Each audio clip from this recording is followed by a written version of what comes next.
जय हिंद साथियों, मैं अपने इस वीडियो में आपका पुनः स्वागत करता हूं। दोस्तों, आज हम लोग बात करेंगे वृत्त यानी सर्कल।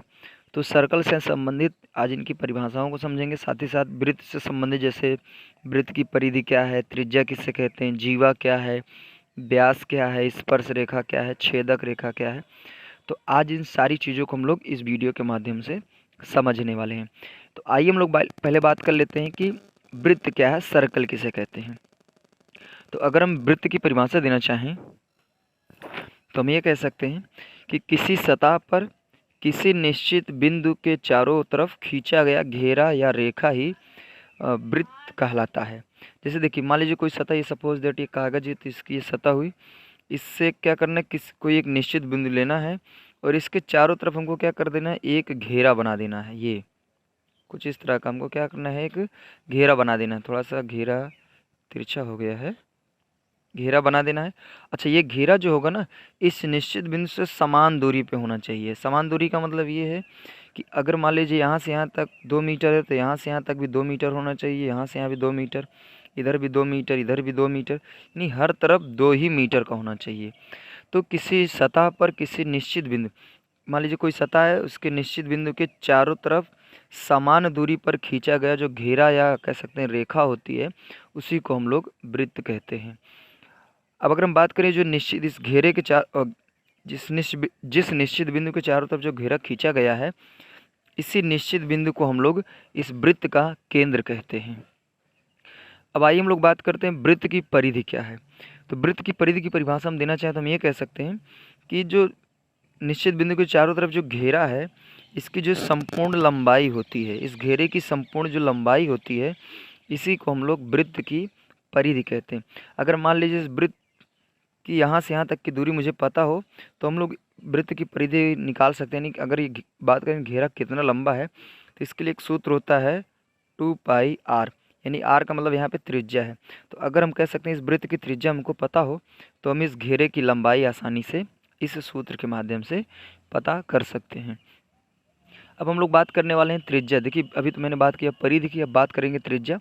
तो त्रिज्या की सीधी सी परिभाषा ये है, देखिए ये आपके जो ये चारों तरफ की जो बाउंड्री यानी जो घेरा हुआ है, इसको हम लोग तो कहते हैं परिधि।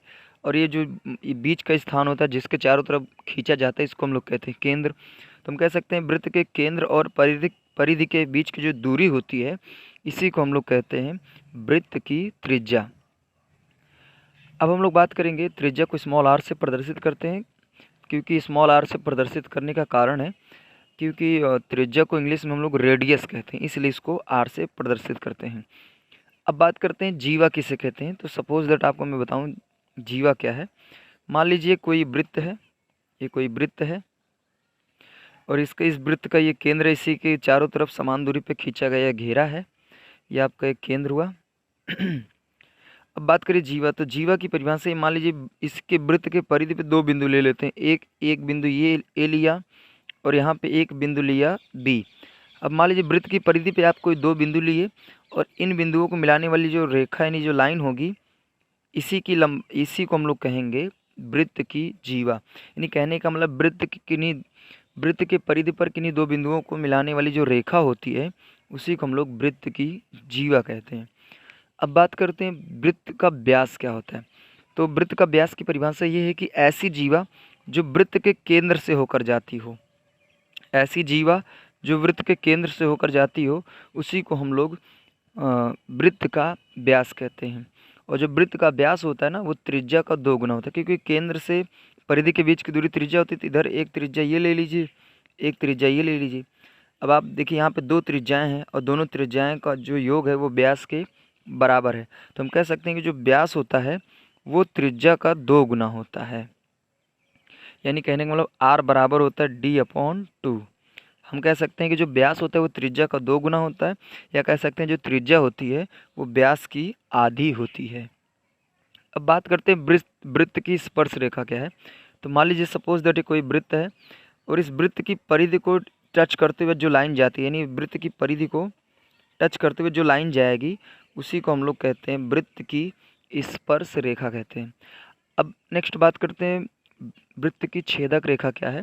तो अगर मान लीजिए कोई रेखा इस वृत्त को यानी खंडों में काटते हुए जाएगी, इधर से अंदर से जाएगी, तो इसी रेखा को हम लोग कहते हैं वृत्त की छेदक रेखा। तो उम्मीद करूँगा दोस्तों आज के इस वीडियो में मैंने बात किया वृत्त क्या है, वृत्त की परिधि किसे कहते हैं, त्रिज्या, जीवा, व्यास, स्पर्श रेखा और छेदक रेखा के बारे में बात किया। उम्मीद करूँगा दोस्तों ये वीडियो आपके लिए काफ़ी हेल्पफुल रहा होगा। अब दोस्तों दीजिए इजाज़त, इसी तरह मिलेंगे अगली वीडियो में, तब तक के लिए जय हिंद, वंदे मातरम।